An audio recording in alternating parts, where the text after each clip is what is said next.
Hi everybody. This week's parsha of Toldot contains what is perhaps one of the most intriguing yet ethically challenging stories in all of Sefer Breshit.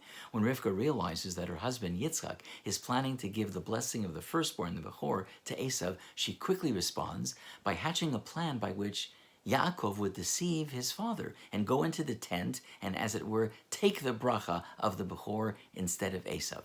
And the Torah tells us when all of this dawned on Yitzchak, when he realized what had happened, Vayecherad Yitzchak karada gdola ad me'od. He trembled. It was a shaking to his core. It was a moment whereby probably he realized what his son had done, and probably even realized that he couldn't have done it without the assistance of his wife.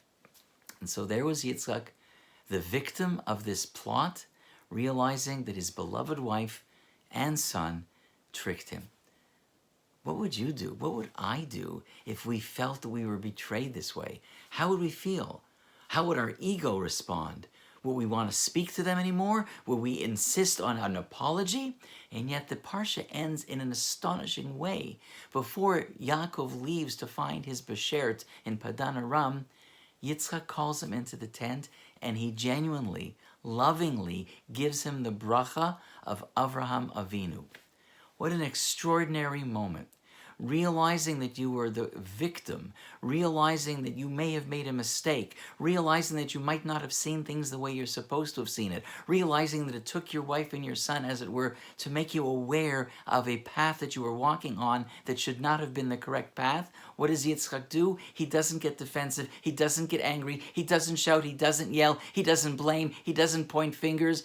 What he does is he seems to understand that he needs to correct himself. And he blesses Yaakov with that special blessing.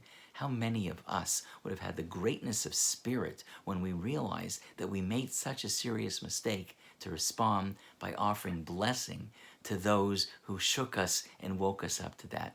That's perhaps why Yitzchak is the person who typifies Gvura.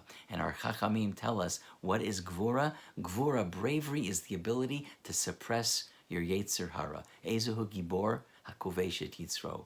That's what Yitzchak teaches us, that when we realize we've made a mistake, and those who have pointed it out to us, those are the people who we should bless.